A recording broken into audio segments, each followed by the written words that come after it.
Good morning students. आज हम बात करेंगे एंटीबायोटिक्स के बारे में। एंटीबायोटिक्स क्या होती है और वो किस तरीके से वर्क करती है, तो उसको देखते हैं अपन।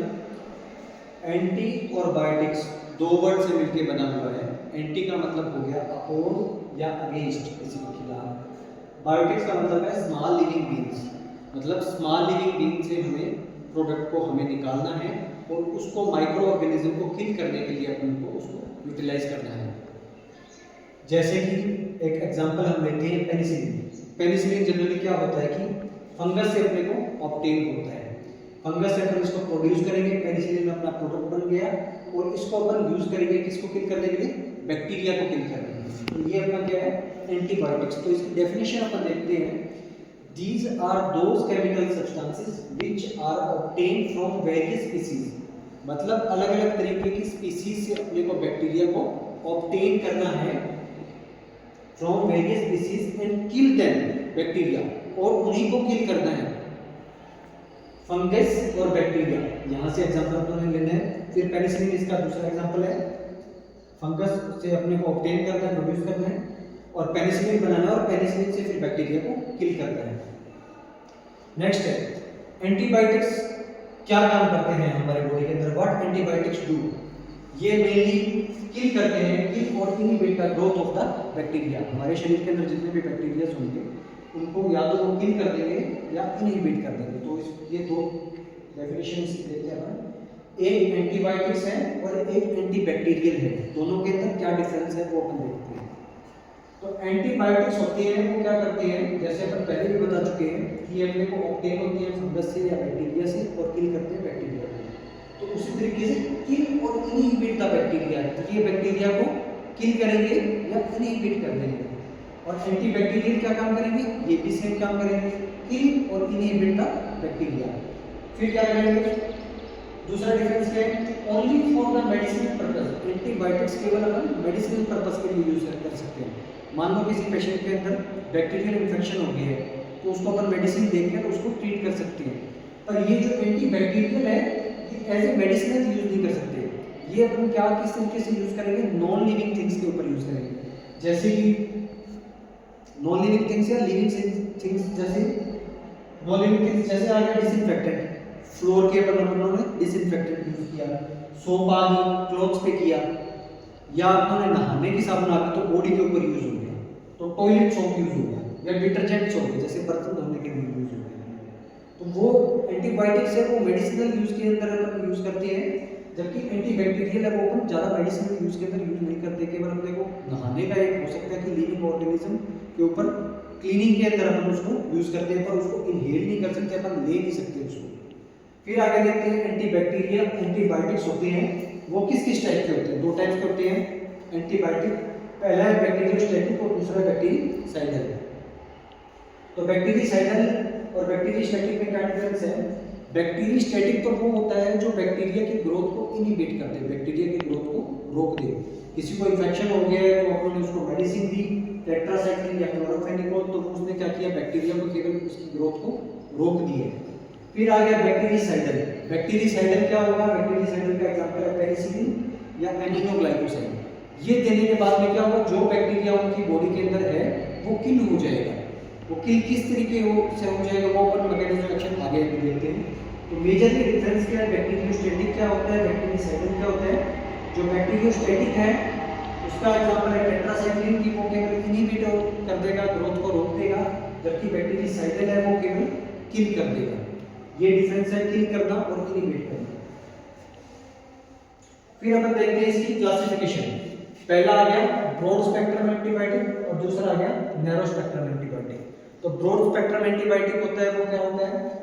वो ग्राम पॉजिटिव बैक्टीरिया और ग्राम नेगेटिव बैक्टीरिया दोनों के अगेंस्ट में काम करता है, तो उसको अपन बोलते हैं ग्राम पॉजिटिव बैक्टीरिया और ग्राम नेगेटिव के अगेंस्ट काम करता है, उसको बोलते हैं ब्रॉड स्पेक्ट्रम एंटीबायोटिक। और उसी तरीके से नैरो स्पेक्ट्रम एंटीबायोटिक है वो या तो ग्राम पॉजिटिव के अगेंस्ट काम करेगा या ग्राम नेगेटिव के अगेंस्ट काम करेगा। तो ये यहाँ पर था इसका क्लासिफिकेशन। अब इसी का एक टाइप आ गया एंटीबायोटिक, बीटा लैक्टम एंटीबायोटिक। ये बहुत ज्यादा इंपॉर्टेंट है। बीटा लैक्टम एंटीबायोटिक होता क्या है वो देखते हैं हम।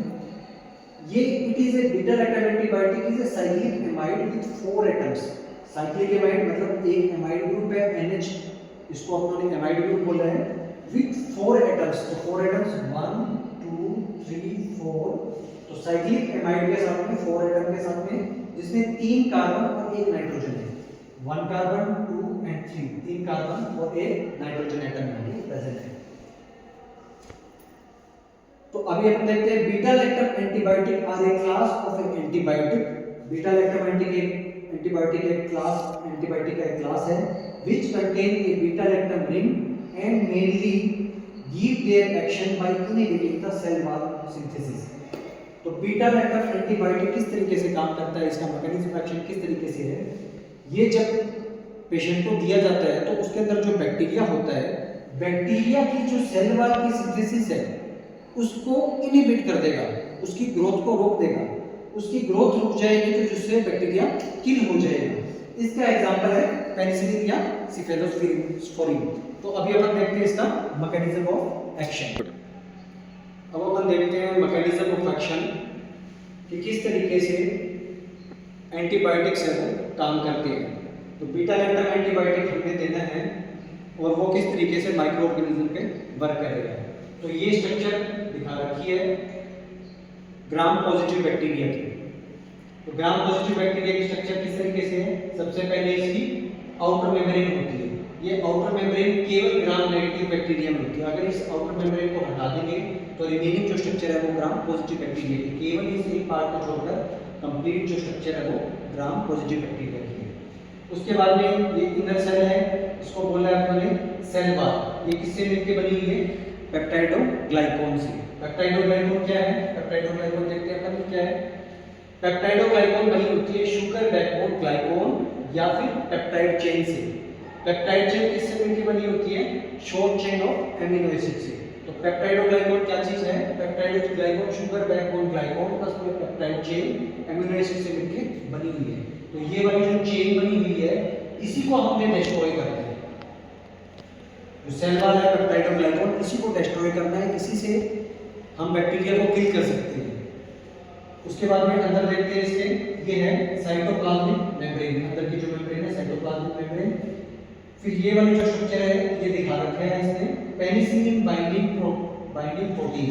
मतलब यहाँ पर जाकर बीटा लैक्टम एंटीबायोटिक है वो अपना काम करेगा, एक्ट करेगा। तो ये वाली जो साइट है इसको बोलेंगे अपन पेनिसिलिन बाइंडिंग प्रोटीन। अब ये स्ट्रक्चर हमने दिखा रखी है, एक एग्जांपल दिखा रखा है कि पेनिसिलिन की ये स्ट्रक्चर है। तो मान लो कोई पेशेंट है, उसको अपना उसके अंदर ग्राम पॉजिटिव बैक्टीरिया है और उसको अपना किल करना है। तो उन्होंने क्या किया, उसको पेनिसिलिन एंटीबायोटिक दी। तो ये पेनिसिलिन एंटीबायोटिक दी, ये उसने इनहेल की। लेने के बाद में क्या होगा, ये ग्राम पॉजिटिव बैक्टीरिया है। ग्राम पॉजिटिव बैक्टीरिया पर वो जो स्ट्रक्चर है वो यहाँ पर जाकर बाइंड हो जाएगी इसके ऊपर। पेनिसिलिन बाइंडिंग प्रोटीन यहाँ पर जाकर वो बाइंड हो जाएगी। यहाँ पर जैसे ही वो बाइंड होगी तो वो क्या करेगी, now beta lactam antibiotic bind with the penicillin binding protein and inhibit the synthesis of the cell wall. जैसे ही वहां पर जाकर पेनिसिलिन बाइंड होगी यहाँ पर, तो इसका जो सेल वॉल का सिंथेसिस है वो रुक जाएगा। ये सेल वॉल है और इसका सिंथेसिस है वो रुक जाएगा। ये जो सेल वॉल है ये किससे मिलकर बनी हुई है, नेक और नेम से मिलकर बनी हुई है। ऊपर बता चुका हूँ मैं आपको, peptidoglycan, amino acid, short chain of amino acid और ग्लाइकोन से मिलकर बनी हुई है। पेनिसिलिन बाइंडिंग प्रोटीन क्या है, it contain the enzyme transpeptidase and carboxylic peptide. Now these enzymes are responsible for the transpeptidation cross-linking between the peptide chain for rigid and strong cell wall। तो ये क्या है, ट्रांसपेप्टिडेज और कार्बोक्सीपेप्टिडेज के कारण ही, उन दोनों के कारण ही क्या हो रहा है, ये जो स्ट्रक्चर है वो रिजिड हो गई है। तो अब आपने क्या देना है, उसको ड्रग देनी है पेशेंट को। पेनिसिलिन क्या करेगी, उसमें जो बीटा लैक्टम रिंग होगी वो पेनिसिलिन बाइंडिंग प्रोटीन पे जाएगी, यहाँ पर बाइंड होगी और ये जो रिजिड स्ट्रक्चर बना रखी है, जो एंजाइम जिस एंजाइम ने बना रखी है ट्रांसपेप्टाइडेज और कार्बोक्सीपेप्टाइडेज, उस रिजिड स्ट्रक्चर को वो ब्रेक डाउन कर देगा। जैसे ही ये ब्रेक डाउन करेगा तो आउटर मेम्ब्रेन के अंदर क्या है, फ्लूइड प्रेजेंट है और वो फ्लूइड क्या करेगा, अंदर की तरफ मूव करना शुरू करेगा। जैसे ही फ्लूइड अंदर की तरफ मूव करेगा उसके कारण क्या होगा, बैक्टीरिया स्वेल हो जाएगा और वो लास्ट के अंदर ब्रस्ट हो जाएगा और बैक्टीरिया किल हो जाएगा। तो ये हमारा था mechanism of action of penicillin या बीटा लैक्टम एंटीबायोटिक्स। तो यहाँ पर आज हमारा टॉपिक खत्म होता है।